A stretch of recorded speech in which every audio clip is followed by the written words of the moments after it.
2, 1, go!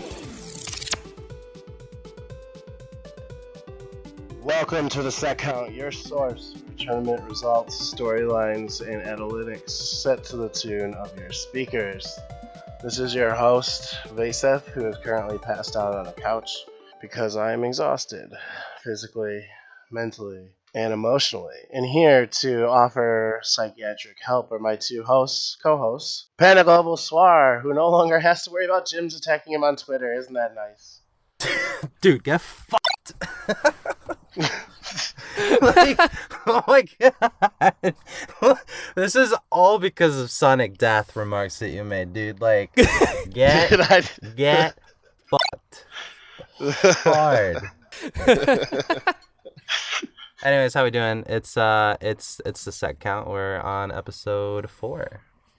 Yeah, and my other Mr. Chuckles McGee over here, who wasn't at any tournament in quite a while. It's Unrivaled Sage. What's up, dude? I got to watch the fires just from a distance this time.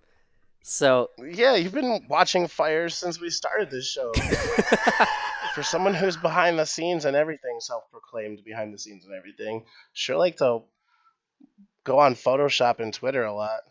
yeah, hey, I was tweeting. I made the Vayseth Ifrit. Come on, that was godlike. To be fair, that was really cool. Oh, I saw that. So what do we got today?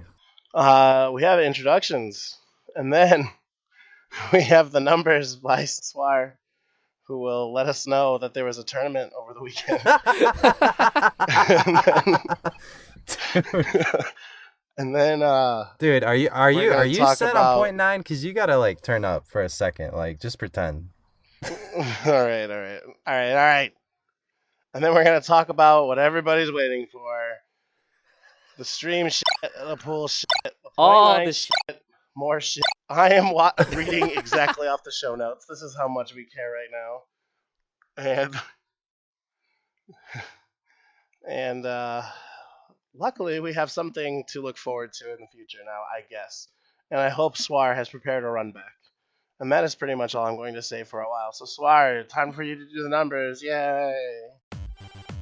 It's time for the numbers.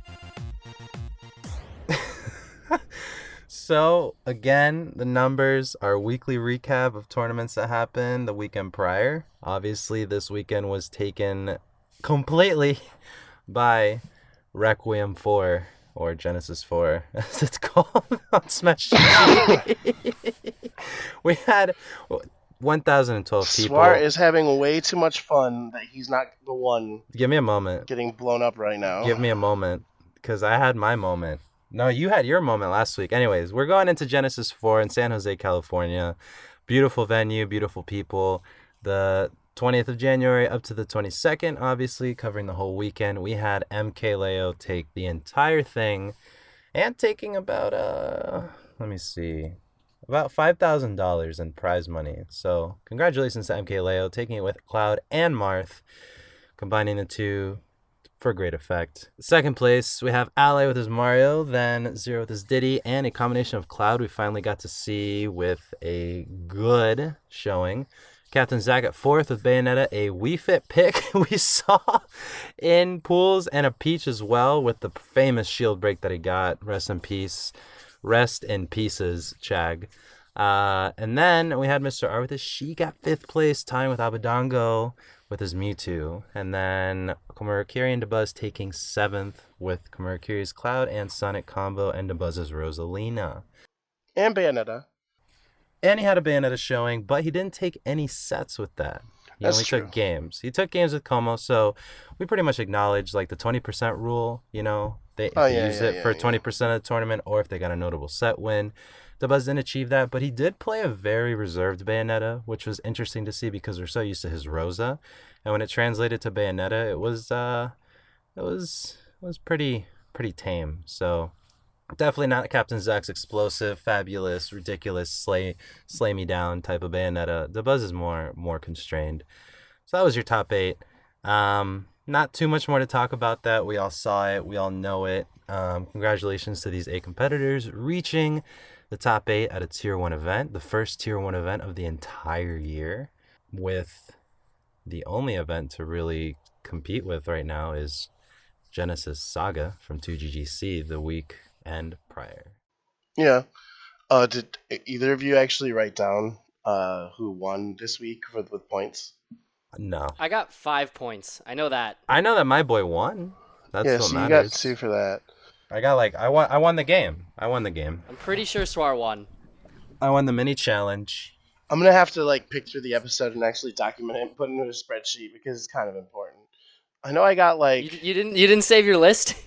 No, I did not. yes, I'll be honest. I hate you both. but I do know that Swar got first. I mean, my list had MK Leo, like, for each of the Oh, slots. yeah, that's right. We got one. So, I mean, we're in there. Well, we'll have to like go through and actually do that. But And name the segment. That segment needs a name. we'll work on it. Obviously, I'm a bit. We're a startup, exhausted. we're up and coming. We're up and coming. Tweet yuppies. us a good name for our like point segment where we predict top 8 for tier 1s. Yeah, you can tweet us at the set count on Twitter, or you can email us at thesetcount@gmail.com. Seriously. I finally got that down. Now the tournament was really cool. Tons of great moments and stuff that happened. Can we move on? That's all we have to say, right? That's it. Yeah, that concludes the numbers. Thank you for tuning in. That was this weekend's premier tournament and the only tournament that overshadowed everything. We did it, guys. Here's 90% of a show. We did it right. So that pretty much cuts it. I mean, I don't want to really go into the other tournaments that happened because I don't think there were really any, and they got overshadowed completely by Genesis. But there was Tweak taking MSM that Monday prior. So that was really awesome with Donkey Kong. Donkey Kong. I love it. That was pretty cool. I'm not gonna lie. But we do have the closing of the PGR, which was finally something we don't have to talk about on this show too much. That was cool. Yes, please. Let's stop. Actually, I think that wasn't like the top 10 like the least contested of them all. You know, it's funny because every day after Sonic Death was silent. I was like, okay, like, who's gonna flame me? Who's gonna find the fucking typo on the 3rd sentence of the 4th article on the fucking 27th player? You know, who's gonna tag us and fucking roast us because we're wrong on this one little tidbit? And nothing. There was no, there was buzz, but everybody only talked about the rankings, not about us, not about anything else. It just generated discussion. It really actually just ended up helping the Smash economy, but there was no this list is trash, blah blah blah blah blah. That kind of was the buzz on the first day, but a lot of people were holding their opinions because 41 through 50th is just a shit show. But after Sonic Death, it was silence, and then on the dawn of the final day, I was prepared for anything, and then at the end of the day, practically the entire top 10, because some of them were traveling to Genesis, had switched all of their Twitter bios to the appropriate ranking, which is really flippin' cool. So all in all, it was a pretty good success. I'll be the first to tell you that the rankings are super imperfect, but here we are, improving. So I liked the list. Once it got Yeah, I was gonna say 1 through 20 actually seems really solid. Thank you. Thank you. I saw it and I was like, I didn't you. really have anything to instantly argue against. I was like, oh, yeah, that just looks correct. Yeah, a lot of people that was it. They just didn't have anything to say. They just didn't have anything to say. So it was positive or neutral, but compared to the, just how in the beginning people were expecting this super high production value thing that was just put together through people's free time. Yes, there are mistakes that happen, but once it leveled out, yeah, people were just very embracing of it. The top 10 all posted it on their own Twitter, their own player card, their sponsor retweeted it. That was really reassuring. I mean, it just validated and normalized the whole thing. So I'm just glad it's over because Jesus Christ. No, I mean, it's good. You guys do a good thing for everybody, and it doesn't matter who is gonna complain about it or whatever. You guys have done something really good, and just as long as my boy DK Wills did it next time, you know what I'm saying? There was actually funny, like, okay, it was funny because, like I told you guys, when you don't pay attention to results, the list is gonna shake the out of you. And it did for a lot of people, and a lot of people wanted their fan favorites and all this other stuff. But as some people like posited in the threads on Reddit or on Twitter, like DK Will just either had results that were before this season, which people loved to miss that detail. They were like, "What, Genesis 3?" And it's like, dude, that was January. Like, that was a year ago. We're coming from the summer until winter. Um, he just didn't have the sort of wins that we were talking about, and we also had like people argue for Nakat, which, I mean, I don't I don't get to choose who gets to be on the list or not in the same way that like a dictator does, but like Nakat's best wins were Ned and Saj, which people were also saying like that doesn't really cut it compared to some of these people. Like sure, Taheda and Kirihara had like not the best placings at tier ones or the highest attendance, but in Japan they had like hella wins. And I guess that was our fault as well, which we learned like the information communicated on the player cards wasn't indicative of the values that we really placed on these players. So it was really weird to see like Pink Fresh at 24th with like double digit placings all across the board. So a lot of feedback we're taking in, a lot of stuff that we're gonna work into the next one, and it was just a learning experience. But yeah, after top 10, it was just kind of sealed, and then Genesis happened and stole the Twitter sphere from all of us. That was a good segue, but I just wanted to let you know that Swire, even though I designed this podcast entirely around the fact that I wanted to troll you on a weekly basis, I talked to a lot of the people in Melee, specifically a lot of the gods over at Genesis 4, and they had nothing but amazing things to say about your rankings and how, what's the best way to put it, the objective way while still having like the X factor to show the subjective way of doing things they really liked and kind of wish that Melee had a similar system. So good stuff. Wow, you're gonna make me cry. So in other words, stop.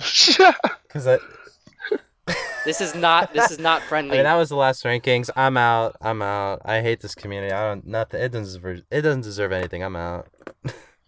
That's all I learned. No, they really liked it. It was fun. Like, at least the Melee guys do. Which is funny because, like, It was a joke. Smash 4, we'll talk about that later, actually, now that I think about it. Because, like, we're going to have to talk about it later. But whatever, alright, we get into Genesis. Yay, we did it. So, I don't really think we have to talk about the stream all that much because we talk about it all the time. Actually, I think we Why? do. Like, we talked about this last time. It's on the stream notes. Okay, alright, this is what happened with the stream. If you guys listened to an episode or two ago where we talked about how both like Smash Conference and Midwest Mayhem went down, the same thing happened here. It happens all the time. If you need any more proof, this is it. You could do as much like prep work as you can, and still like the internet's just gonna decide to do. You know what? I'm gonna do whatever I want today. But you know what's interesting though, because I was talking to Sage practically the entire weekend about the tournament. I was asking him like, Sage, like what can actually be done? Because I told him like, you know, it seems like it's the venue. And he had mentioned like, well, that's not really like a reason. Like that's not like a solution. So what would you have done, Sage, if you were there? Like if you blessed everybody at Genesis with your presence, what would you have done with the information at hand? So the big thing you can do to prevent internet issues, it's something that most people won't be willing to do for a smaller event. But for tier 1, it should be kept in mind. You can always go buy like a mobile hotspot type thing, like a jetpack. They have internet providers that are literally wireless that connect to cell phone towers that are relatively stable. You might not be getting like 30 up, but you can get internet that's like up to 10, 11 up. Okay. Did you know this, Vayseth? Yeah, I knew that. They actually bought them just in case. Because I think someone brought one for Melee or something. Yeah, I remember Gimmer tweeted that he had gotten one. Yeah, like they definitely got them, especially for day 3. So And there were backups, but So did none of the backups work? Because there were hella issues. I don't know how long it took them to realize that there were issues and then finally get the backups in. Like, okay, before we go on, let me just clarify that, like, this isn't my tournament. I help at this tournament. What? no, I'm just saying And like, I know that Swar has been super excited to roast me because I've been roasting him, but like honestly, um, my main goal was like ushering players around and translating. I wasn't like behind looking at the stream. I wasn't behind the desk running the brackets. I was mostly just kind of floating around, talking with Nintendo over here for a few minutes, talking with the Japanese players over here for a few minutes, and just kind of being available if anybody ever need me. Just being like super on call guy. I was just like an additional guy that helped out Support. everything. Yeah. Because like if they needed a stream runner, I was there. If they needed a translator, I was there. If they needed an extra pool captain for whatever, I was there. If Bear was busy doing something else, I would walk around and hand out DQs. I knew that you weren't like the main TO of this, and I think a lot of people see you and think you are, but you are also our direct line into Genesis, so you still got. We're still gonna ask you these questions. No, that's fine. I'm just letting Swar know that you can make fun of Genesis all you want, but I didn't do it. I'm not making fun of anybody, dude. That's true. Okay. I'm here. I'm So chilling. as far as the I'm here stream goes, chilling. there was a lot of misinformation. There's a lot of people saying, "Oh, why did they get Wi-Fi? It was supposed to be wired. This is a tournament that should have wired internet." Of course, it was wired. Okay, like Nobody talks like that. First of all, no, people do. They absolutely do. That's just the voice I read all tweets in. Right. That is accurate. That's scary that we have the exact same voice in our heads when we read. But yeah, so let's just 100% say that it was wired in, not Wi-Fi. It's pretty easy. I think some of like the non-official streams might have been on Wi-Fi, but mind you, like San Jose is like citywide Wi-Fi. wait, but weren't there like internet diagnostics tested like days before in the contract, all that? Like, what happened to all that? What do you mean? Like, all the things that you were promised and signed for the specific speeds and download and upload, like, was it just literally the ISP that day just not coming through? That I honestly don't know. Like I said, I'm just a support guy, so I don't know those specific details. But I'm assuming, as somebody who also runs like another tournament of this size and scale, that they did have that, and they will be working with the venue because this venue isn't cheap because it's a union-run place, which has like all kinds of wacky rules and stuff. Like for example, they bought a 24-hour venue, right? And we're running matches, and they decide to go, "Oh, by the way, I know you have this venue overnight, but you don't have the stage overnight." Let's go. So you have to take everything off? So they were like, "Yeah, get everything off the stage," which is why like two top 8 qualifiers or one or two top 8 qualifiers were off the stream because the union was like, "We want to go home. You don't have this for 24 hours. Leave." And see, these are things that I'm pretty sure I would have like. It's easy to say this in hindsight, but these are definitely questions I would have asked in the beginning. So it's just kind of like awkward. All these and like the other thing was everyone was complaining about having only one stream versus two because last year we were able to stream the entire top 32. And first of all, no, we weren't. We had to record at least 2 to 3 matches off stream. I know because I was running those at Genesis 3, so everyone's lying. And 2, we did have them recorded off stream. Like there were recording stations. Like the only reason why we had less than 2 streams per game like we did last year was because we added Street Fighter and Catherine and all these other games. Towerfall! Oh, I didn't even know that was there. Rivals though. I was about Rivals. I watched Rivals. Yeah, It was hype. Yeah. I really like Rivals. Do you like Rivals, Sage? I really like Rivals. Wow. Rivals. I respect Rivals. I respect Rivals, but I don't respect ARMS. Listen, you can get off this podcast. you can just leave. Go home and leave. I didn't drink the Kool-Aid. I don't know what the fuck you guys are on. Listen, just because it's like super early in the morning and all of us are exhausted, that we could just like this free ability to just curse and talk nonchalantly about these things. These are really real issues that happen, and these are things that we have to learn from, all of us together. So the thing is, people now are accustomed to having 2 streams for top 32. Yeah, And from now on, we just have to tell people if you have a tournament of this scale, you will have 2 streams for top 32. Period. End of story. Because to the public, it looks like we went back with this tournament in Genesis 3.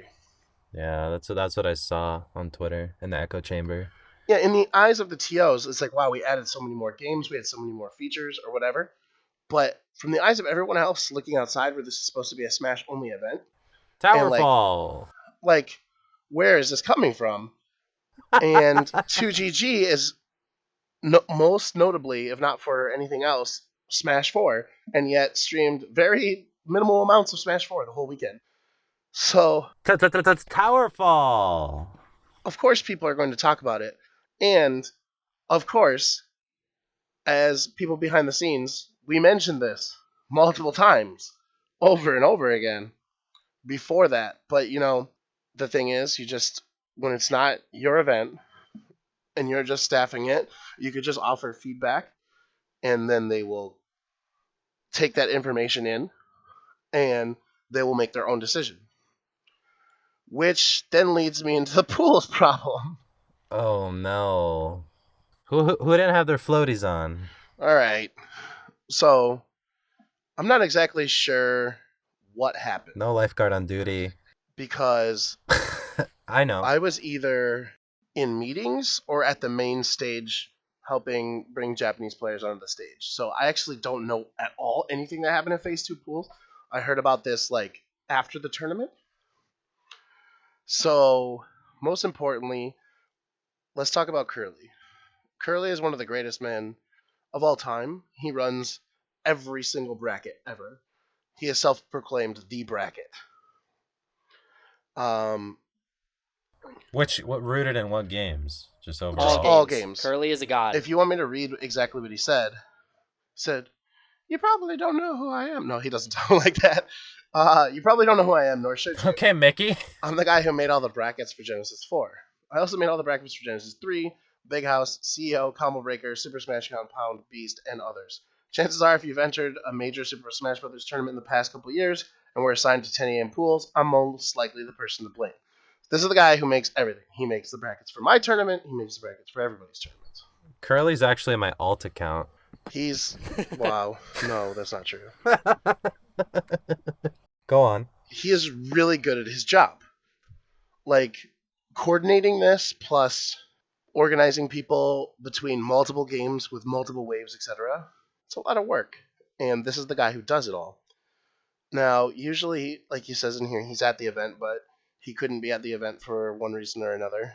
And he discovered that specifically pool 203... Certain pools went wrong, and he couldn't communicate to Bear in time. 203, 205, and 207 had problems in them, and he tried his best to communicate to the staff to get there to make sure that it was done in time, but it looks like it wasn't discovered in time. And players, I guess, just according to Bears, I have to be very careful because I have to go by these official statements so that way people don't freak out if I say something wrong. Jet fuel can't melt steel beams. Yeah, dude, I wouldn't doubt it. So there's This is like 2 a.m. recording hours. These are real recording hours. This is after hours on the set count, that's for sure. This is late night with Vayseth. How you doing? I'm uncomfortable. Damn, girl. I'm now. Damn, girl. All of a sudden. Damn, girl. Yeah, but all right, I can't find what Bear said specifically, so I'm pretty sure he said something to the effect of it was too late and things had happened and players had agreed and stuff like that. So he said some My Fellow Americans type shit. Yeah. Like he was pretty PC. yeah, And it was out of his hands. It really was.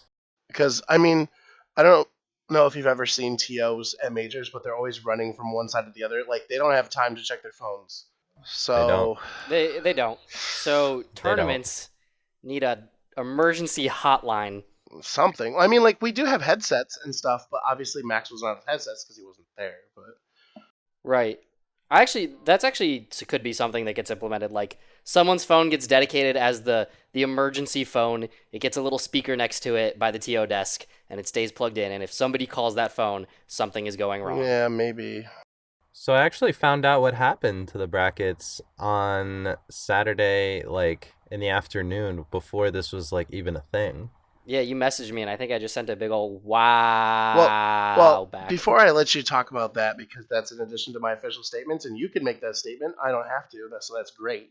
But according to these official statements, there were 24 matches and 30 players affected by this. Jesus. Damn. 24 matches and 30 different players affected by this. Where Esam should have played Anti, Oop. Kamime should have played Larry Lur. Oop. And by the time they noticed it, Esam had already played Samsara and Con, which he shouldn't have played. Oop. I'm just like reading this off of Curly's statement that he made. You know, there's all kinds of it. Once again, the biggest thing here is in total there were 24 matches and 30 players affected by this mix-up. Damn. Wow.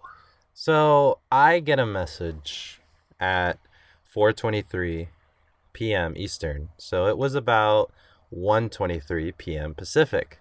And my boy Giant, our lead systems engineer for PG Stats, messaged me like a movie, and he said, "Swar, you wouldn't happen to be privy to anything crazy going on with Smash GG's data, would you? All my tests that hit Smash GG API are returning crazy data, pissing me off." And this is literally a scene out of a movie where like a bunch of people are asleep at like the National Weather Service, and like the Richter scale's going off on their coffee break, and like no one's there to like realize that this actually means that Los Angeles is about to go underwater. And I said, "What do you mean? Genesis is happening. Could that be it?" And he's kind of like, "Well, I don't know. I think they changed how they do their seeding. It used to be tournament-wide, I think, but now it looks like it's bracket-specific. Maybe they added a field or something for tournament-wide seeding. Really wish they'd communicate their changings, but I might be the only person using their developer's API. LOL." And that's when we found out inadvertently that the bracket-wide changes that they rolled out with their search bar and these other optimization features actually had bugs that inadvertently affected the same Tier 1 major that was going on that weekend that we know as Genesis 4. Poor Bear and everyone involved, because this is obviously just random. Like, it's so unintended.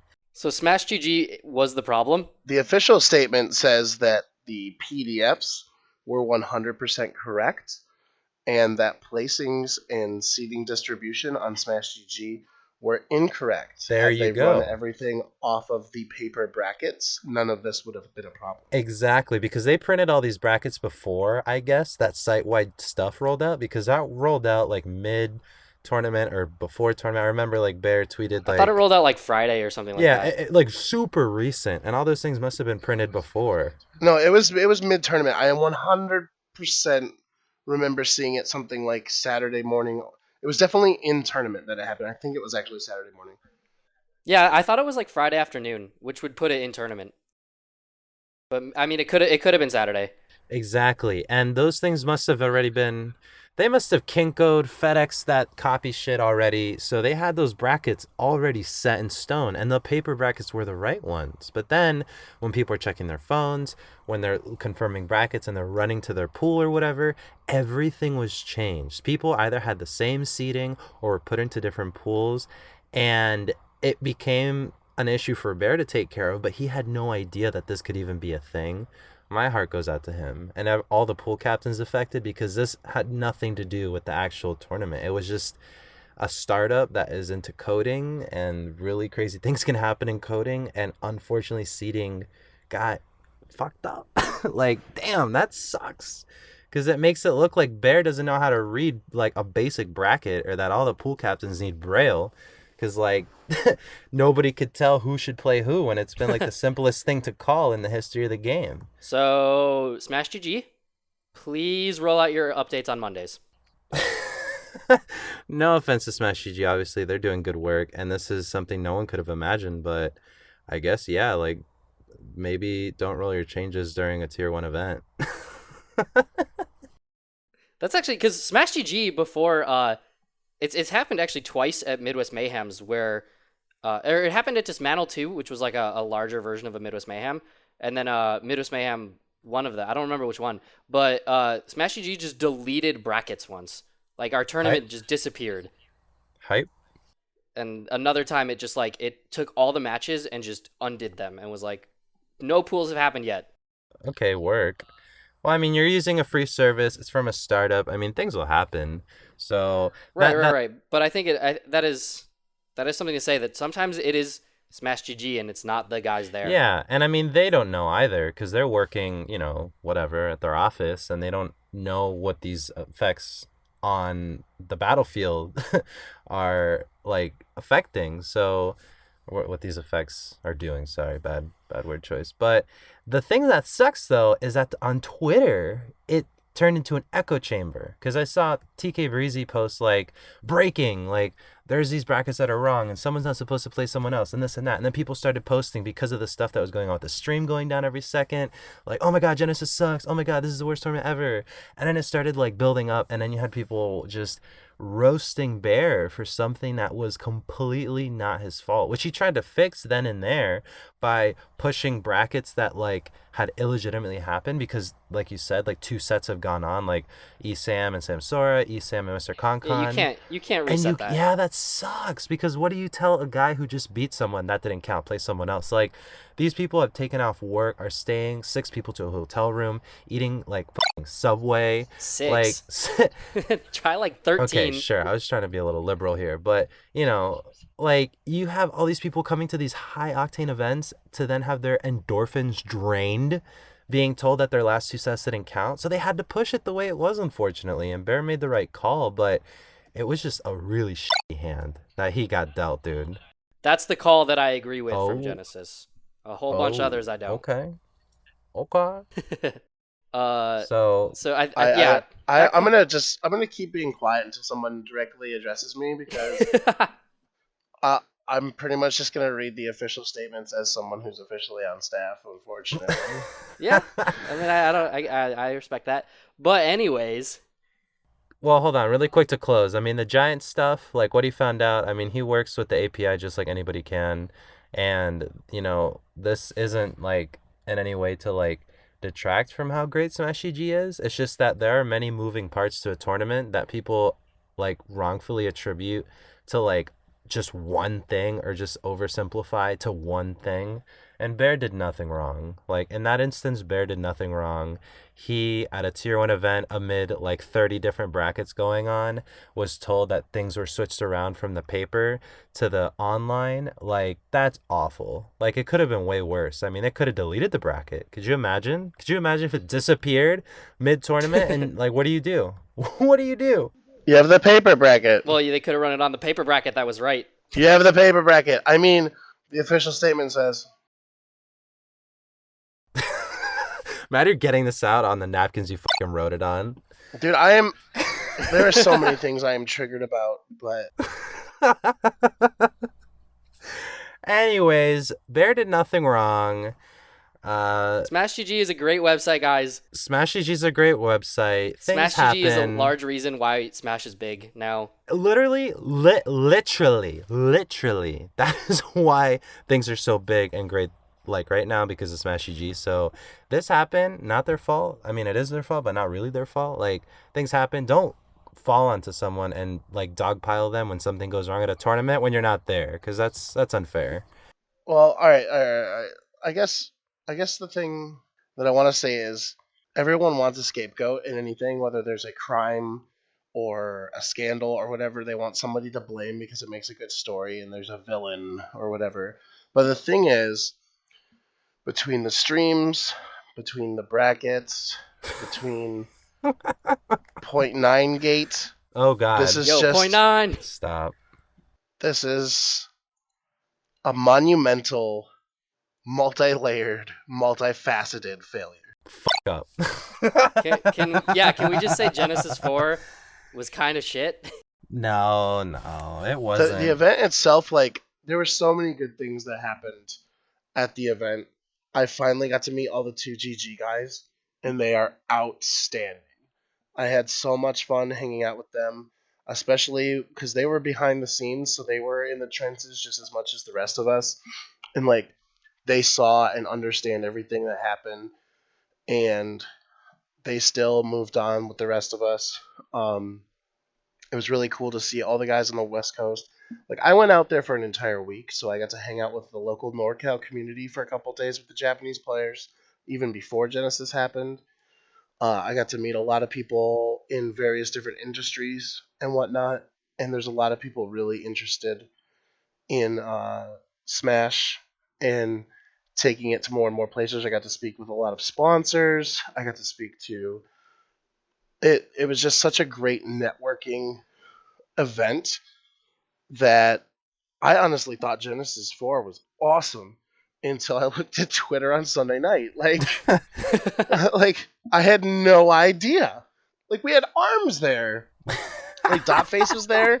We were playing arms. We had the Red Bull melee cabinets. Like I'm sure you saw those. Those over were on beautiful. Kotaku. Well, that's the Those like- were so cool. I mean, that's the thing, dude. That's your Sonic death. You had 27 Sonic deaths, all right? I had one, and that's what people focus on. They whisper your successes and scream your failures. And like that sucks because for the people that were there, like there was a lot of good. There were old friends coming together and new friends being made. There were a ton of great things to watch and see. Despite these issues that seem so present in our minds right now, the event was still very good to its patrons. I mean, there were some people who complained about the timing, the schedule, the this, the that, you know, the brackets that might have affected them, but it's still run by a band of volunteers at the base of it, and it still serves as like a great send-off for a lot of the event standards that we need to look for in the coming year, apart from the problems that happen, but still, again. I mean, I had a lot of fun at the event before and after the event. That's And what honestly, matters. That's what matters, you know. What matters It is wasn't on the until inside. the whole. It wasn't until the whole .9 thing. All right, That, let's start that segment then. Point nine All gate. right. Point nine gates. The meme's been beaten to death. so this is the only thing that I was directly involved with.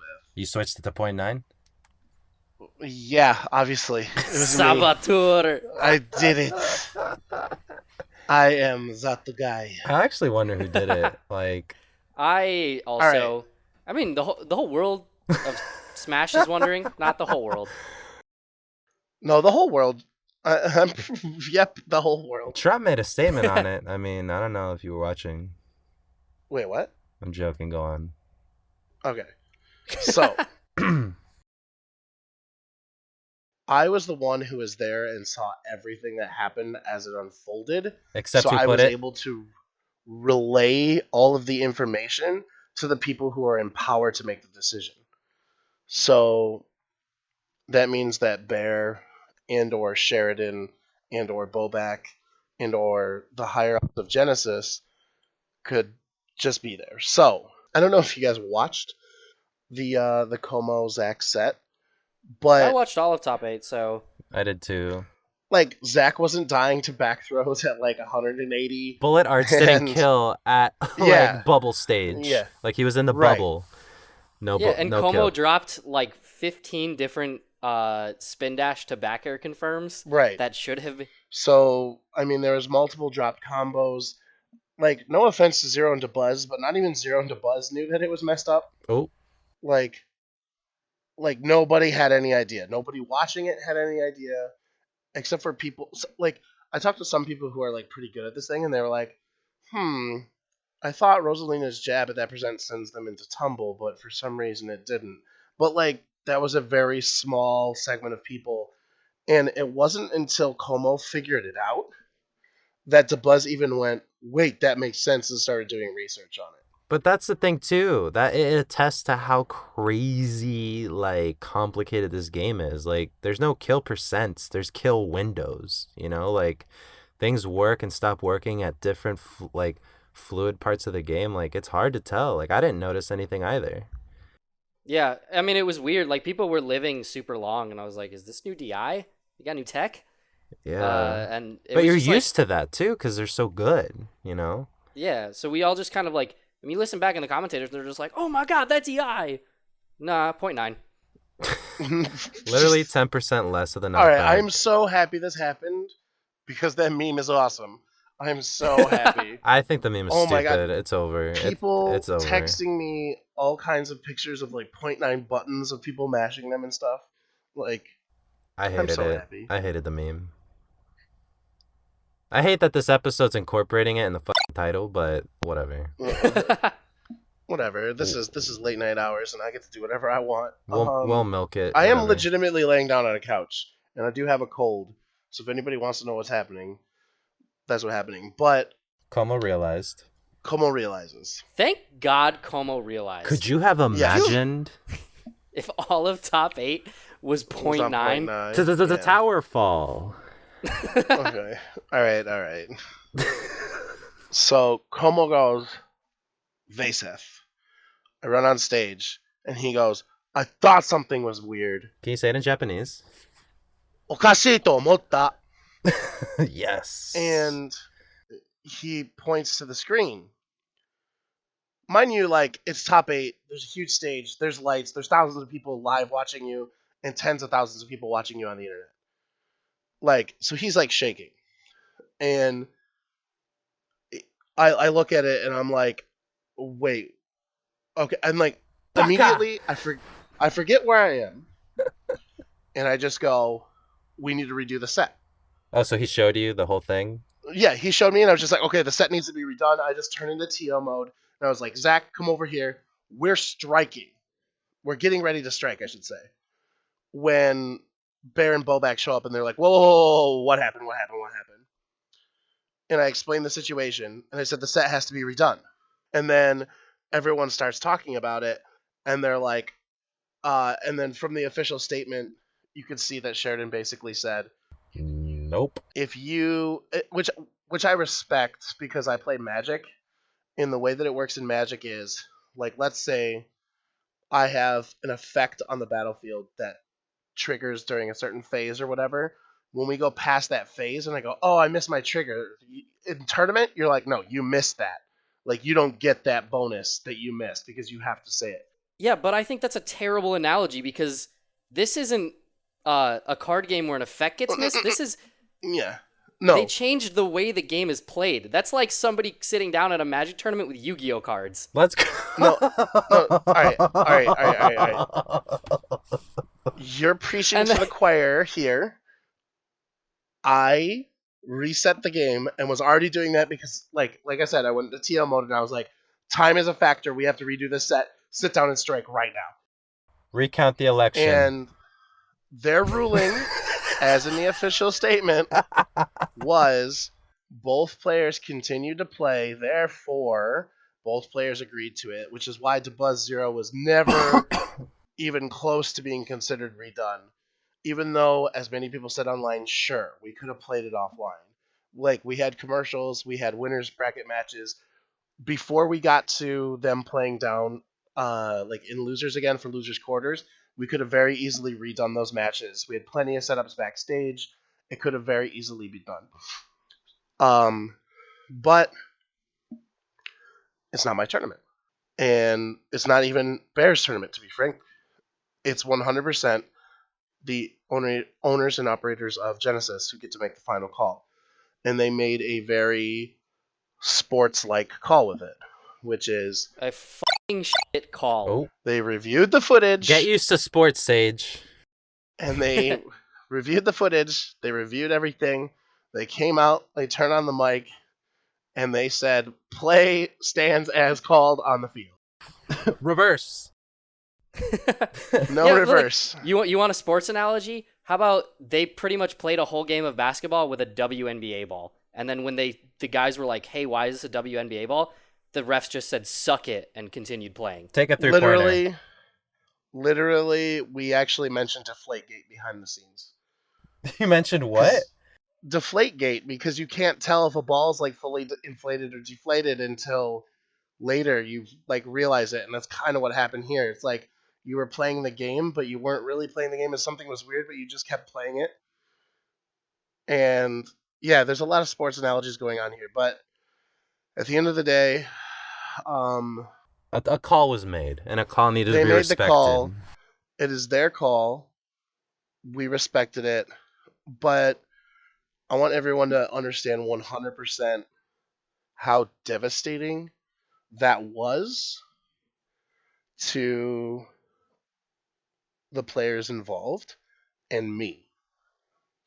So one of the reasons I'm so out of it right now is because of what happened there. On day 0, I took Como and Renai out to a diner, and we had like so much fun talking and hanging out for the first time since we were in Japan, and how much things have changed, like Como getting picked up by 2GG, and Renai wanting to come out to more tournaments, and like how amazing things were going to look in 2017.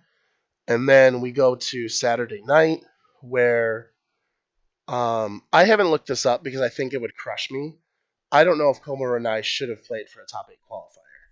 I don't want to know God. if that's true or not, because I just can't take the answer. But those two eliminating each other, like, just killed me. And like, I'm taking Como to the back to film his top 8 thing, which, by the way, I will take. Let me lighten up the mood for a minute. Those top 8 videos were absolutely incredible, and I remember taking Captain Zach back when he qualified. And My the queen. rules were you have to do like a standard pose where you just look into the camera for 10 seconds, or a funny pose that you do for about 5 seconds, right? And Zach was like, what should I do? What should I do? And I was like, obviously you do the Bayonetta taunt. And like the cameraman was like, you could do a Bayonetta taunt?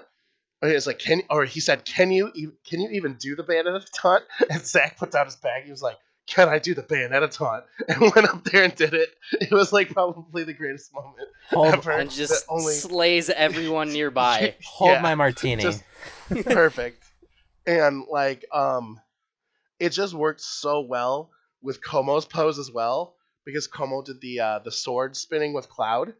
I don't know if anybody noticed that, but I did, yeah. Yeah, he did the Cloud sword spinning, and Zach's doing that, and just like that together was just, I love that. But what people don't know until the sword spinning was Como and I are walking, and he's like, I'm not happy. I can't be happy. And he was just extremely upset for knocking out Renai.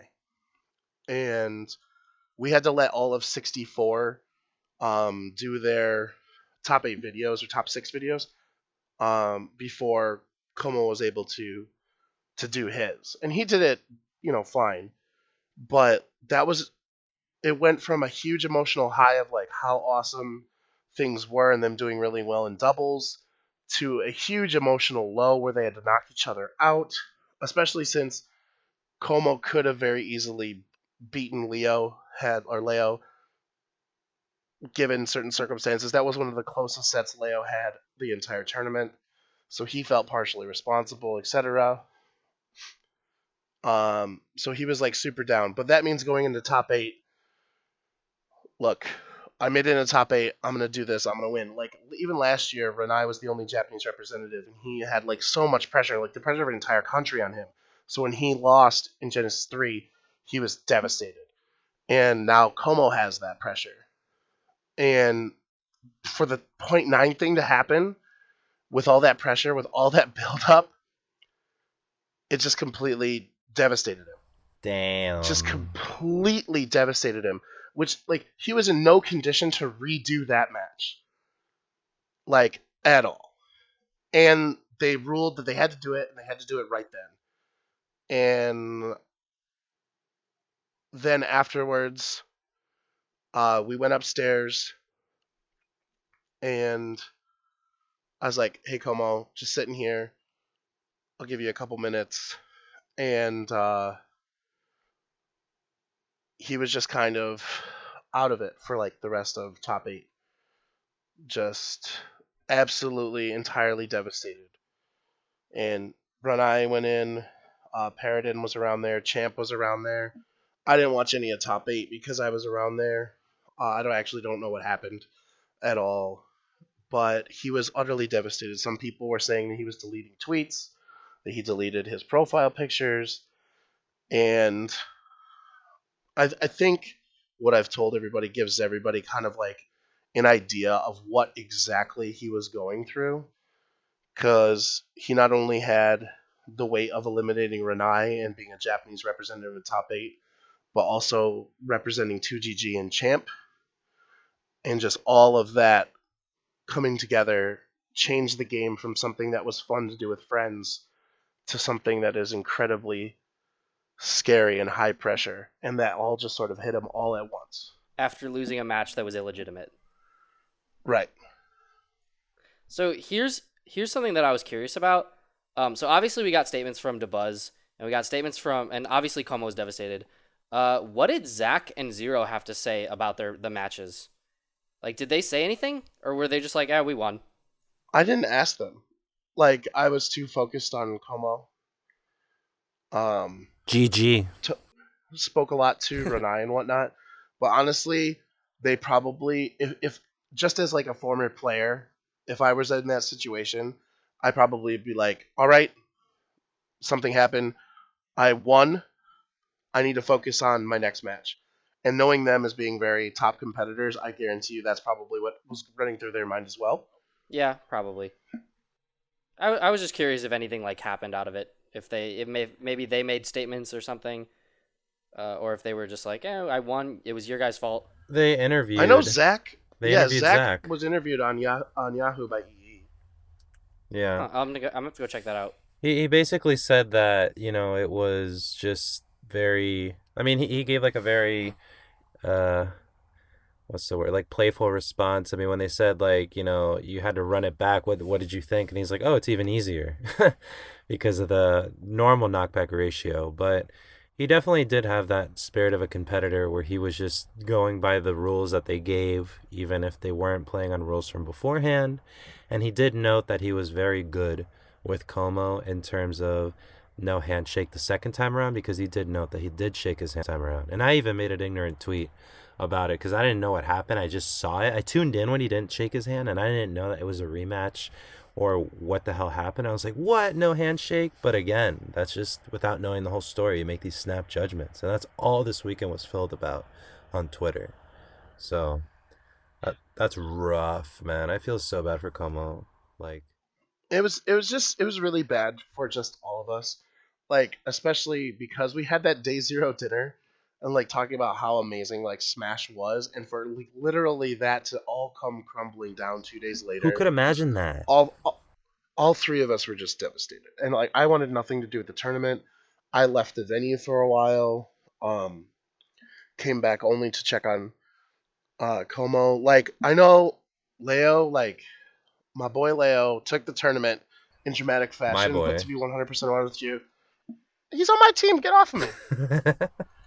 I was his player manager at the tournament. Back off. You can be his fan. That's fine. I'm just saying. He's literally Vayseth's boy. We work together. It's me and AJ, and we take care of our players. Anyway, like, I know that he did great, and I happened to collect myself and bring myself down just as he was exiting the stage when he won, and I was able to be like, yeah, Leo, you did it, baby. And like, I was able to support him the whole weekend. And if we want to talk about the good of Genesis 3, like, Leo he's an amazing kid. He's absolutely amazing, and I'm glad that he's at the forefront of our game. And it's just so, when you get so involved with all these players from the top to the bottom, someone's got to win and someone's got to lose. And when you're friendly with everybody, it hurts. Like, because it wasn't just Como who was upset. Like, Tweak was devastated. Void was devastated. I think some of that was even on stream, right? Yeah, Void. What? I've never seen Void with that much sadness. I mean, that's real, man. Dude, like, it's just something, like, what was he repeating? Something like, I just can't beat him or something like that. It was tough on everybody. Everybody who was there, like, all those top 8 qualifiers, all of them were hard, and all of them lasted for a while. Most people still aren't over him. Like, and there was a lot of trouble for people getting home and stuff with the weather and the flooding and whatnot. So it's just like, to complicate all of this, like, everyone had a terrible time getting home too. Yeah, and like, as a viewer, I did not, after the 0.9 thing, like, I did not enjoy top Same. 8.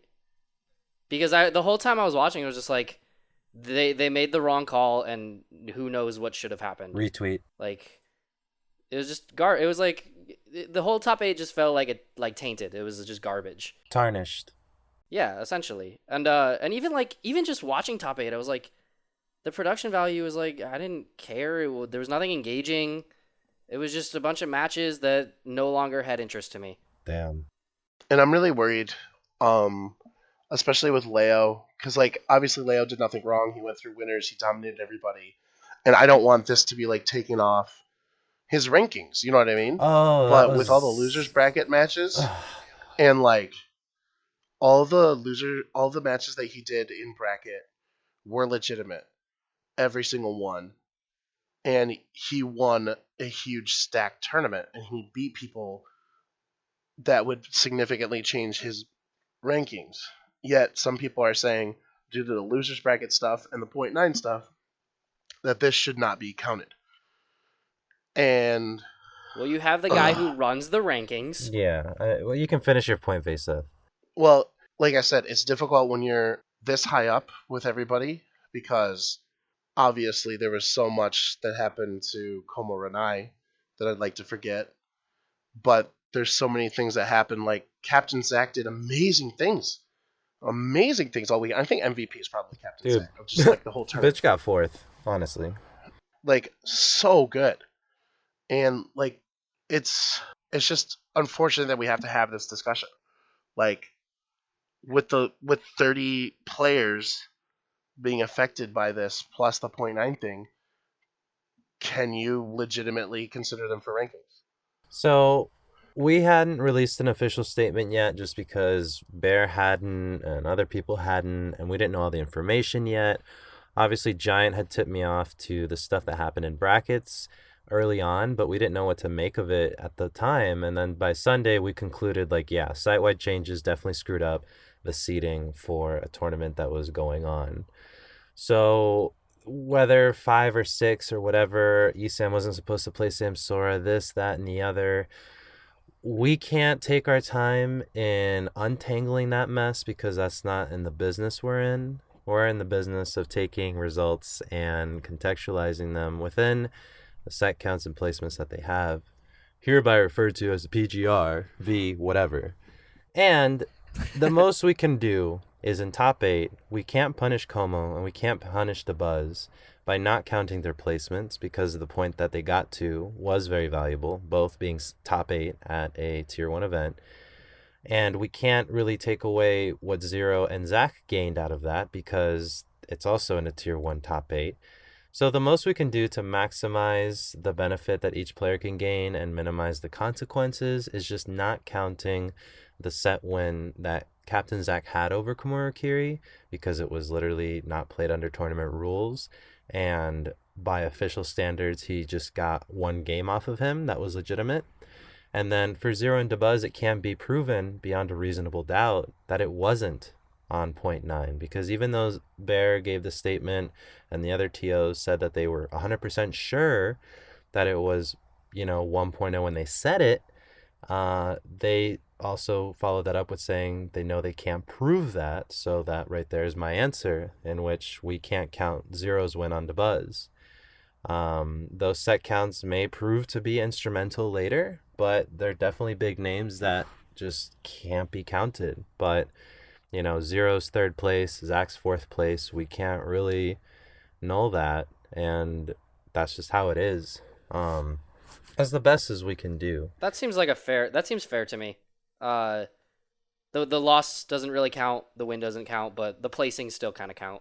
Yeah, because you can sit here and play like devil's advocate all day. Like, well, what about if ESAM didn't go against Samsora and he played this person and Ido and whoever hidden boss? I mean, that's just a new tournament entirely. We're talking about the tournament that happened. And even though the brackets got super shuffled like a deck of cards, we can't concern ourselves in the what ifs. So looking at what happened, we can't count the set wins for Zero or Captain Zach, but we do take the placings into account. And that's a statement I'll release later next week or something, but I mean, it's not any news really, but basically I think the thing that everyone has to remember as far as rankings goes is regardless of what matches should have been played where, the players still went into it knowing that this is a tournament match and their tournament lives are on the line. Right. Yeah, that's so the thing. They still played. Yeah, it could have been awful seating instead, and whoever came out on top comes out on top, you know? But it was just like a mid tournament freak accident that they persevered through or didn't. And for those who didn't, to say that they would have if they played their original matches, I mean, you don't even know Yeah, that's that. garbage. Like, They played tournament matches under tournament rules. They're legitimate wins, regardless of if the TOs messed up. But for Como and the Buzz, they did not play tournament rules, so they will not be penalized. I yeah. think that's And pretty DeBuzz much. and Zero, like, the videos that came out and this and that, like, beyond a reasonable doubt, I can't do that in good confidence. And, like, I shouldn't be able to doubt a set. Like, that's just the standard. Like, Yeah, if we have to doubt a set, if you're playing, like, 4 stocks in Antarctica, like, we shouldn't have to doubt stuff like that. I do want to bring up that statement that kind of got forced out by D, Bear, and you, Vayseth, where everybody was like, or you guys came out and were like, it was 100% on 1.0 knockback, the set stands, and then all this evidence came out that it wasn't on 1.0 knockback.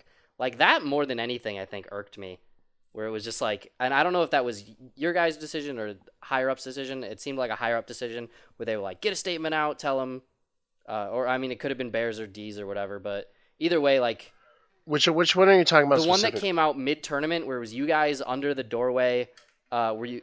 Oh, okay, so Bear went out there and tweeted that he was 100% sure that he and Disciple did it.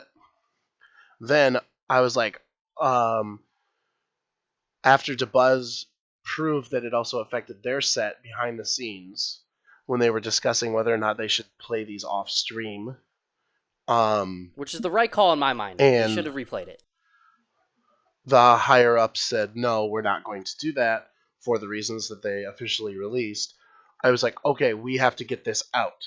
So, Bear, real quick, should we record it? And actually, Bobak, the head of Genesis, is the one recording that video. Yeah, but in that Oh. video, Bear and D were like, they state again that they were 100% sure that they made the setup at 1.0, and I don't think that's a statement that they Mhm. can reasonably make, considering that at the start of a tournament match where I don't think that Zero and DeBuzz went into the settings menu, so obviously that would have been on whoever set the Wii U's up, right? Well, not necessarily, dude. Sometimes people check the settings. Nobody actually knows when it happened. And the thing is, even Como himself at one point said, in his nervousness, he could have accidentally hit diagonal on his But way down. that's been proven incorrect because we know that DeBuzz is set. Correct. However, but the thing is, that could have happened to anyone. It could have happened to the TOs. It could have happened because there was a time between Disciple and Bear setting up and then production coming in that something could have changed.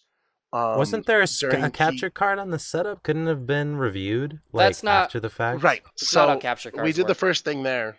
Oh. Right. So Sage could probably tell everyone better than anyone is nothing's recorded unless it's live because that would just be too much just raw data, Got it. My bad. just like coming in Yeah, constantly. and you have to. So when your capture cards just give you a feed, they don't actually record. I mean, some do, but most professional companies, if you're doing recording, you're either using like a writer on a rig, which I know for a fact nobody in the stream community does. They're saving everything live to their computers, and they're only saving the program feed, what they're streaming. So, let's say they had it on like a wait screen and they were recording or whatever, or even if they hadn't hit the record button yet, either way, it wouldn't have shown gameplay, and it wouldn't have shown that screen unless they were on Got that it. screen recording. Right.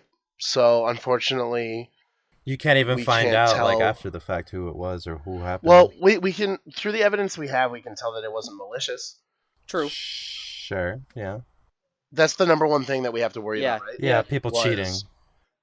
That nobody did that. So through all the information we have, we could tell that it absolutely was not malicious, and that's the most important thing.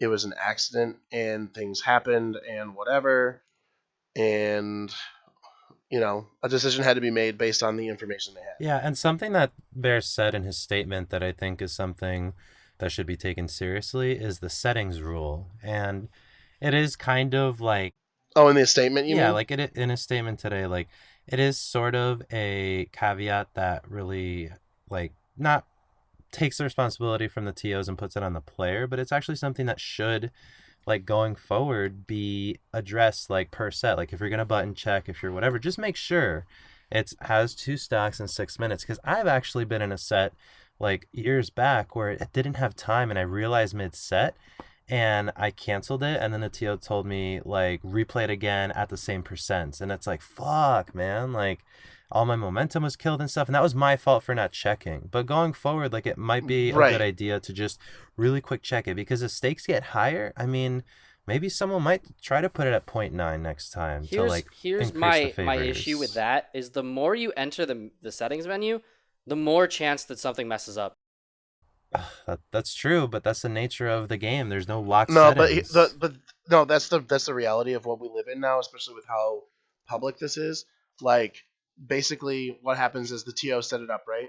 But then the players also check the settings, because there have been multiple times where pause is supposed to be off, and someone pauses, and it screws up a set, and then all of a sudden the TOs have to figure it out or whatever, you know? So it's not just timers forgetting, it's like not turning off pause, it's not turning on team attack. There's a lot of things. So going forward with your button checks and whatnot, doing a quick settings check to make sure that everything is exactly the way it is. So that way you have TOs going, okay, I see the settings. Players go, okay, I see the settings. And then if after they've agreed to the settings and somebody pauses or something like this happens, you both looked at the settings, you both agreed to it, here's what happens. Yeah. Because you both, like, there has to be that sort of proof going forward now where the burden is shared both on the TO and the player. But the thing is, before, when these kind of things have happened, it's been like, okay, players, what do you think you should do? Like, do you want to just reset it? Blah, blah, blah, blah. And, like, if you don't have a gentleman's clause, then the TO has to do it, right? That's going to be eliminated. Like, in Magic, like, I mostly play card games now. And when a judge is called over because somebody missed a trigger or somebody broke a rule or whatever, they have very detailed procedures for how that is resolved. And going forward, we're going to have that. Yeah, Yeah. I agree with that. I don't totally agree with having the players responsible for the settings menu. I think that's your production teams and TO's responsibility. And before the very first match is called to stage, like, your TO, whoever's your stage manager, should check. And if But what about pools, though? That's what we're talking about as well. Yeah. Like, you can't have that. Like, you can't have a pool captain on 32 setups. Like, that's where it's applying to everything. But yes, globally, when it comes to looking at the stage and the top 8, yes, you're right. Like, that should be well rehearsed beyond everything, because they don't have to go into settings again.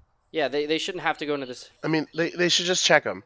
The thing is, like, from now on, you're going to have that rule whether or not you're on the top 8 stage or you're in a pool. If you start a match and you guys started the match after checking the settings and still something was wrong, then it'll be a different ruling than, oh, we forgot to check the settings, what would happen? Because the thing is, we don't have a procedural outline for judges, aka TOs, for what happens in these circumstances, and we're going to have to Yeah, write but that. what happens when a player or two players sit down at a setup and some players were playing friendlies on 2 times knockback or 1.9 knockback, now everybody's going to make the joke, and they sit down and they play a match, and then they look at it after the match, or they pause halfway through and go, hey, this feels wrong. What's the call there if they didn't check the settings menu? I think you need a clause there as well. No, that's what I just said. Like, there has to be, like, for example, everyone knows that if you pause during a game, it's like a stock or whatever, right? Okay, so that rule exists for a reason. However, that rule exists in addition to this new rule that shows you should be checking the settings to make sure pause is off in the first place. Well, you check the settings, pause wasn't turned off when you should have checked it, so here's the penalty for you pushing pause when it was in there. Okay, but so now you have you need to check your settings, and if you didn't check your settings, here's the penalty for it. Okay, so here's just what I'm curious about. Because 90% of players aren't going to check settings. Maybe for the next few weeks they will because of 0.9, but most players when they sit down on National aren't going to. Like, it's just not going to happen. Even if, like, that becomes a standard rule. But let's say 2 players sit down, they don't check the settings, and halfway through the match, they call a TO over and go, hey, we believe this is at 0.9. So what's your call? So we're in game 2, let's just Or say, let's right? say you're both in like post game 2 or post game 1. You check the settings and it's at 0.9, and they played game 1 out without checking the settings. Or like let's say they were in their mid game 1 and they called the TO over. They either paused it or didn't pause it, depending on if pause it was on or off. And they're asking, "Hey, we think this is on 0.9. What do we do?" Right. So the first thing that probably the rules haven't been written yet, but the way I can kind of foresee them going is like I would be called over as like a head judge Right. or whatever. I would ascertain the exact situation, which the exact situation is, let's just say, because you gave me like 5 situations, let's just say that they're stuck in game 1 And we're hitting time, so and keep it they're short. like, something's weird here. And they've called a judge because they're like, something's weird. I think that the damage ratio might be back, or that pause is on, or something. Something settings related. At the time that they do that, and this is during the match, Yes, right? during the match. So depending on how the rules will be written, either they will have to exit and check and reset, or continue playing out the match, check out afterwards, and if it was messed up, to replay it. If it wasn't, to honor it. Basically, would probably be how it would have Yeah, to be but written. so like let's say pause is off. Now the timer's going down. If I'm a player, if I really wanted to be a huge grimy like douche about it, I could be like, No, so exactly. where's like there has to be a set defining point where if like let's say I challenge my opponent and I'm like, no, this is at 0.9, and he's like, it feels fine. So we have to call the judge over. We have to call the TO over, pool captain, whatever. Well, yeah. So in that case, basically, what it would have to do is, the rules will be assuming that the settings are 100% accurate. Now the TOs will check that, sure, and if players don't, that will be on them the moment the game is started. There will be a button check and a settings check. Just that will be in existence. So in the case of the players did not do a settings check and they call a TO over, they're like, I think the settings are weird. The match will just have to continue until the match is over. Then a judge will assess the situation. That's a problem though in the fact that like if I want to time my opponent out and pause is off and I call a judge over, that's a good like minute I could easily shave off the clock by just being.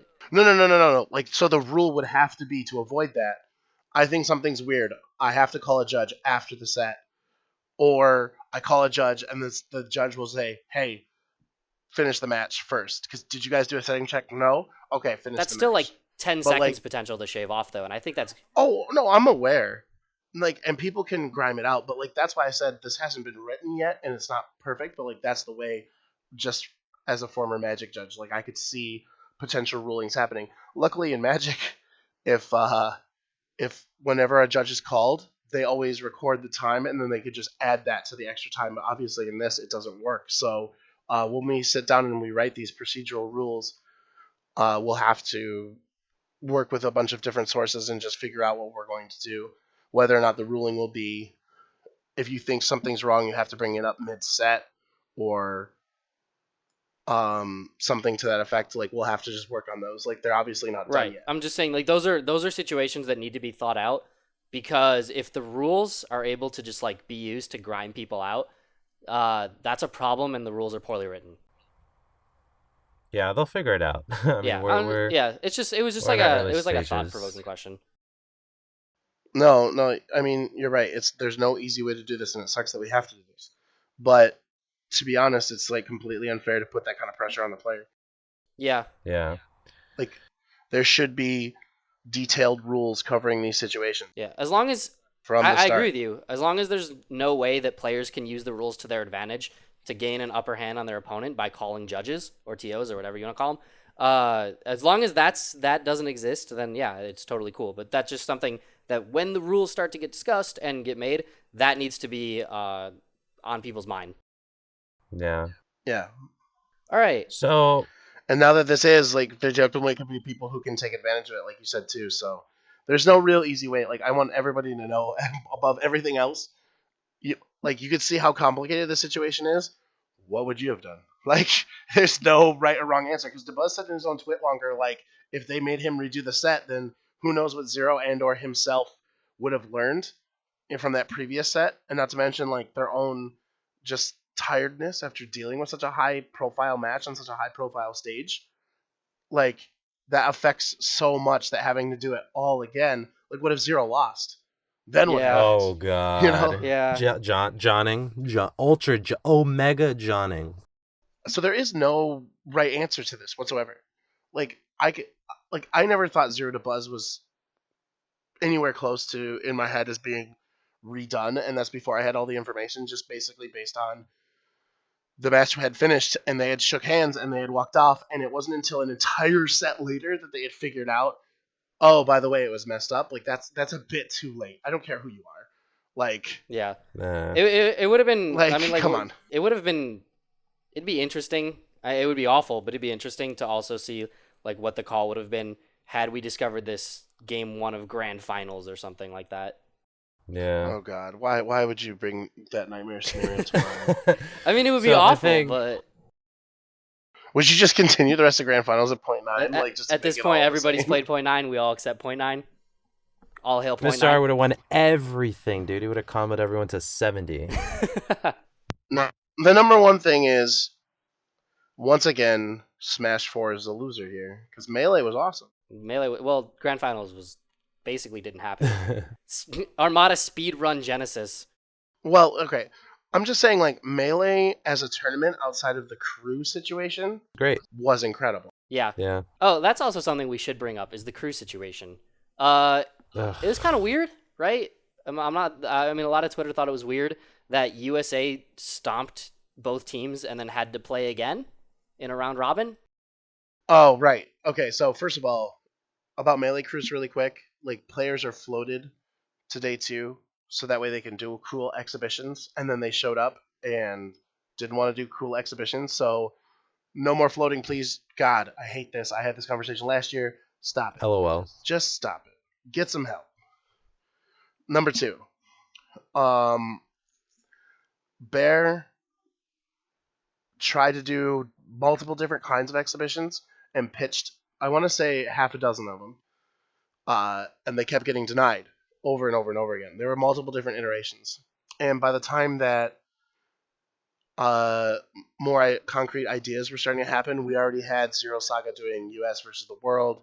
We already had Frostbite doing North America versus Japan. There was only so much usable real estate left. So basically they were like, no, we want these crews and we want them to be multiple teams and we want. And Bear was just trying to, like, get it together. And he finally came up with this situation where we had 3 teams that were pretty evenly posed, at least on the outset. Like, the players legitimately did not want to play. Like, that's the number one thing here, is that the players did not want to do this. There was no story behind it. There was no fun behind it. It was just like, if we do this, we could make extra money, which I think they had 12 people per crew and like $1,000, so it's like less than $100 per person. Woo? Yeah, it felt super hacked. But the point, regardless of like what it was, the point is Bear had his own restrictions, pitched them to the players. The players then came up with this, which was the top 2 would play off in a 12v12 for the money. And the players agreed to it, and then once they got there and realized what that meant, they didn't want to do it anymore. But the point is, they agreed to it beforehand. Yeah, if they agreed, they got to do So it. that's right. That's what happened. Like, it was stupid and it was jank. I'm just surprised nobody looked at this when there are 3 teams and 2 teams are going to play twice after a round robin. That's weird. No, we did. We did. Sage the stickler, I dude. have, dude. I have the chat logs to prove it. There were a lot of things talked about here, and I forgot what the official statement is. I'm not allowed to just say things. Basically, I'm super triggered about a lot of different things, but it's not in my place. I will always do what's best for Smash 4, 100% of the time. And what was best for Smash 4 was the fact that we had all these high-level matches, regardless of if they played twice. The second time Japan played US, it was way more interesting than the first. And even though Leo was frustrated and didn't participate in Japan versus whatever they called that other team that I actually Mexican don't even know. EU. Yeah. The point is that those players, especially like not the allies of the world, never get the opportunity to play each other. And especially Japan versus Mexican EU, right? That was like probably the most fun that I saw them having, was because it was just about playing people that they never otherwise would have the opportunity to play. Yeah. It's like, wow, I went to Genesis and I got to play with all these other people. And like, I know we've talked a lot about Genesis and whatnot, but I want to make 100% clear to everybody that none of the Japanese players said that they had a bad time. Aw. All of them said that there's nothing like this in Japan. It was awesome to play friendlies all night with people from all over the world. And Shogunai, like, basically shit happens. You know, like, everyone Baka. everyone had a good time. Doste. And I don't want anybody going out there thinking, oh man, now the Japanese are never going to come back to another U.S. tournament after this, and a bunch of other propaganda out there. It's just not true. Alternate facts. Yeah. I hate you. So, trust me, I was there. I was on the front lines, and I was making sure, as my role in the community is like the liaison, that's the first thing that I went and I checked out and I talked to. I had a long conversation with QB, as we're both tournament organizers, and we got all kinds of conversations done about it. And even he said, yeah, we need a procedural guide, and they're going to make one when they go back too. So Yeah. Lessons learned. he said he has no idea how he would have reacted in that situation, It's hard. but yeah. So I mean, there's just a lot of things that happened, and you can't really undo any of it. So, I mean, good on Genesis for putting on like a tournament that people there were entertained by. A lot of lessons learned. I hope it doesn't damage Smash 4's reputation moving forward into 2017. There was a lot, like, viewing wise, that was just not fun. Yeah, I think viewing the tournament was a problem. Yeah, that's a huge problem. The fact, because that's your streamer's living that they're now not making, because like ad revenue is huge, and the fact that Mr. Concon had a more stable stream than the main stream on his phone was pretty laughable. That's a problem. It's just like it's things like this that need to be addressed. And yes, like sometimes it's out of your control, but we need to get to a point where it's never out of our control. Well, again, that comes more with norming these sort of standards that are not rooted in our game, where it's grassroots, webcams, and 10 up, 10 down. You know, like it you're right, you know, and I think it's important that this sort of grounds us when we start to get all hoity-toity about being an esport, when this doesn't happen at a Dota Tier 1 event, at a Counter-Strike Tier 1 event, at a Gears of War Tier 1 event. Like, this is what we need to learn and be holding ourselves accountable to, because, yeah, like, stream politics and Twitch clicks and all that for what, you know? For a stream that couldn't get up, that couldn't have someone find out a solution to have ConCon as like the primary stream. ConCon had like 10,000 people watching at one point on a cell phone. Like, it happens. They're lessons. I just think but- I think it kind of goes to be said that staff at tournaments needs to get bigger. It can no longer just be, you know, your pool captains, your 2 or 3 head TOs, your problem solving guy, and your bare bones skeleton stream team of 2 or 3 people.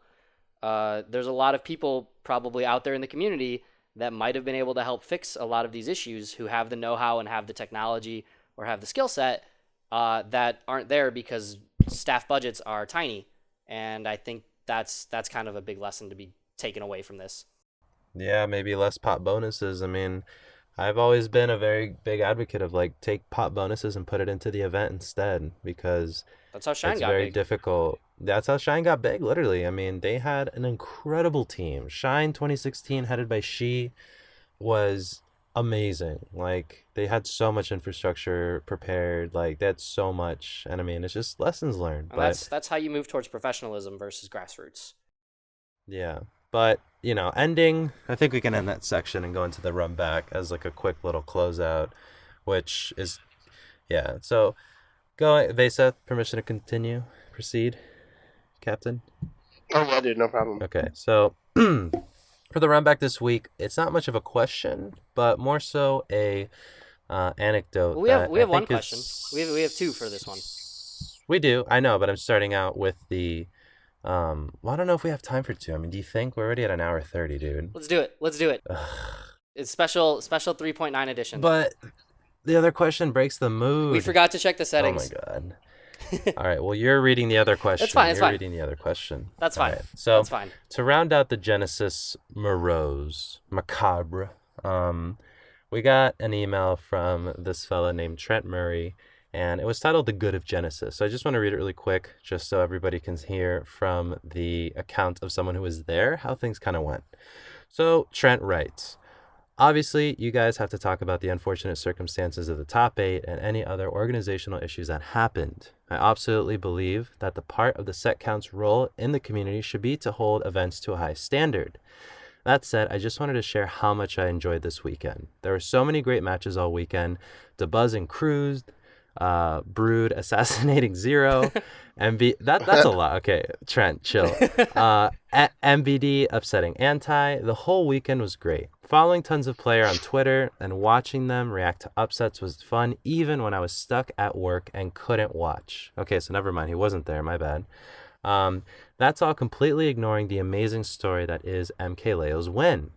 Dude set out with one goal in mind at 15 years old, and he accomplished it. This kid demands that everyone... He turned 16 over the weekend. It was his birthday. Wow. This kid demands that everyone everywhere take a look at how they're pursuing their dreams. He's an inspiration.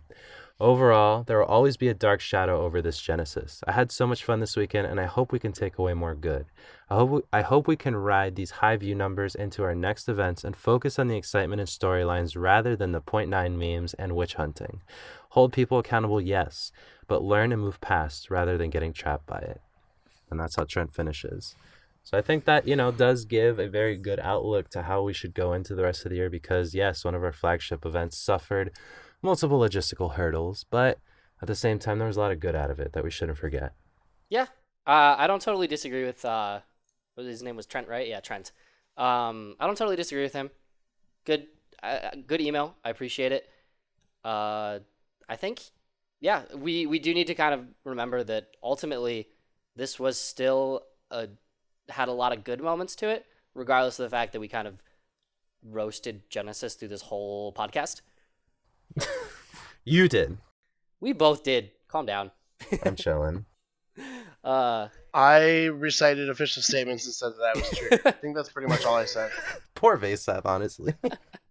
Yeah, he kind of just had to... There's a lot of things that I want to say, but honestly, like we said, it's probably best to also look at the fact that what Swar said earlier, where everyone's going to scream what's went wrong and kind of like ignore the good. But we need to also focus on the good just for the benefit of the game. And it's not really good to complain about who should have done what, when, and whatnot, and who's at fault and whatnot. What we need to focus on is what was done right and what can we do better for next time, so that way we can make our community and our future events better. Yeah, a lot of respect out for Bear. I mean, he had the pressure of like 1,000 pressure cookers. Like, goddamn. Oh yeah, mind you, he had the freaking Evo announcement like on lock that whole time. Only to have Like, 0.9 happen. That bites. Right. It's like he knew what he was about to do, and he was like planning for months of Genesis 4. And after Genesis 4, he had to have known on Tuesday, I'm going to announce that we have the arena. And after the tournament, he just slumped. You know what I mean? Like, not many people would get back from that. I'll tell you that. Like Sonic Death affected me for a good couple hours. Like 0.9 pools, stream, all that on your baby tournament, like the one you raised to maturity, that would have broken me. I would have turned my back. I'll say that. Nobody's worth it. Fuck out. Peace. All right, so I think that kind of wraps us up about Genesis. Thank you again, Trent Wagner, for the Trent Murray. Trent Murray. Sorry, Nathan Wagner writes this email to us for the second question of the run back. Oh my god. Last question, and then we're out of here. Nathan Wagner writes, "Hey guys, my name is Nathan Wagner. My tag is Wigwag. I'm from Wisconsin. I was very intrigued by your segment about commentary in the current scene. As an aspiring commentator myself, I'd like to know what truly defines good and bad commentary, and what's the best way to improve your commentary and build your resume. I'd be very interested to hear your thoughts. Also, an interesting fact for Sage, he runs a Smash Club at his school. I hope I can hear your thoughts on this upcoming podcast. Thank you, Nathan Wigweg Wagner. No wonder why you wanted to read it. All right, before we answer this question, I'm going to say that Silent Doom is banned. Damn, Banned. dude. You cannot use Silent Doom in any of your answers. All right. Have an accent. All right. Jesus Christ. No. Am I going first? Dude, I was so embarrassed when I met Silent Doom in Genesis. I was like, I'm sorry that my team basically gushed over you for like 45 minutes. Why? It was so embarrassing. That's cute. Anyways. All right, Oh so my Swar, let's God. keep it quick. What defines good commentary to you? Quick. Can I listen to you and not be distracted by what you're saying? That's what I look for. And that's kind of a Miyagi moment, but can I listen to you and not be distracted by you? Are you going to be shouting? Are you going to be saying extraneous things? Do not tell personal anecdotes, whatever you do mid-set. And are you adding to the quality of my viewing? Because if you're not, that's a fat mute button. Yeah. So to follow up on that, I 100% agree with what Swar said. You need to be interesting to the point where I like hearing what you're saying, but I also am able to focus on the game. I don't care about your personal stories. I don't care about keep in mind who you're commentating for. If you're commentating at a local, you can kind of reference like local players. If you're commentating at a national, I don't care about the guy that won twos that supposedly gives this player Mario experience. Like, it doesn't matter. That guy is not important when he's playing anti. They're not the same Mario experience. Oh, okay. But it's okay for commentators to mention that I'm a Final Fantasy summon and please shop me into everything. Like, yeah, that's okay. I want everything professional all the time, except for when we can turn Vayseth into Infinite, right? I Is that didn't what say you're trying to have to be say? professional all the time. By all means, have fun when you're on the mic. It's way more entertaining when like you can kind of have not constantly laughing, but like if you make me chuckle here and there, great. That's wonderful. And especially like in that scenario. Between games. Yeah, between games. Try to keep it serious in games. Don't talk about your pools. Don't talk about who you played or whatever. No one cares. Yeah, like, I don't care about you. Like, when you're a commentator, I don't care about you, unless you're Silent Doom. I don't care about you Oh my God. at all. And with that being said, I don't need to hear about you. I need to hear about the set, and need to hear about the counter pick and the value it had, and the matchup, which I hope you didn't say. I've never seen this matchup before. What do you think, John? Like, please be informed. Now I know that I can just disregard your opinion entirely. Yeah, seriously. Never open with that. Unless it's Duck Hunt and Diddy. I mean, that's hard. To close out on it, like how to improve your commentary, work on your speech patterns, right? Like varied expressions, and you're not just falling back on a crutch phrase. And I know you just instantly, I know exactly who you thought of, Swar. So make sure you're kind of practicing how you speak, build up your vocabulary, and build up your knowledge on the game. Don't just go out and throw out opinions. Don't use numbers. Don't be like, this matchup 7-3. Be like, no, I think Marth might give Mario a hard time because of X. What do you think? Whatever. Like, that sounds way more interesting than Marth beats Mario 7-3. And you've never won a fucking local, so shut the fuck up. Jesus. All right, dude. From now on, when we're not having the 3 a.m. podcast, we're going to be a little bit more professional. I know Sorry. you're really happy to like use the shine bleeps, but can we not make that a regular thing? No, it's just today, dude. It's going to lose its effect really quick. It was my birthday today. Like, I'm chilling. happy it's birthday. 2:30. Thanks. Happy birthday. Dude, your birthday's Thank right by you. Leo's. Oh, look at that. My other boy. Does that bring you just like so much joy? Vayseth, what makes good commentary? Do you want my honest opinion? Yes. I don't know because I never have watched a stream in my life, and I'm always running the stream, not actually. The commentators and I have like so very little actual relationship that I don't know what to say, to be perfectly honest. I rarely watch streams. Perfect. I'm almost always at tournaments, and commentators are the people that if I have to be involved with you, that means you're late and you're in trouble. So Perfect. if Don't- everything goes well, I never talk to commentators. So what he's saying is don't get on Vayseth's bad side. If Yeah. Vayseth is speaking to you, it's bad. Answer done. All right, guys. Not necessarily. Nope. Answer done. Cut us out. All right, guys. That wraps up the set count this week. Vayseth, you want to sign us out real quick? Episode 3.9. That was awful. Damn. All right, guys. If you enjoyed the set count, be sure to follow us on SoundCloud, follow us on wherever you can find us on Twitter, email us any questions, or tweet at us at thesetcount@gmail.com and at Twitter at thesetcount. You can definitely hit us up for some runback questions there. Be sure to like and repost anything that we put up on SoundCloud because it helps us get visibility, as well as across any other podcast platform. If you want to share the iTunes link, the Stitcher link, whatever it is, please absolutely help us out. We want this podcast to be a wonderful thing for everyone in the community to take part in. Anyways, guys, my name is Sage. I'm one of your hosts for the set count. I'll give it to the other two guys to sign themselves out. Swire, that's you. I'm once again, I'm Swart. We're done with the PGR. It's over. Now we focus on 2017. Let's get out there. See you next time. And I'm Vayseth, and I'll catch you guys next week.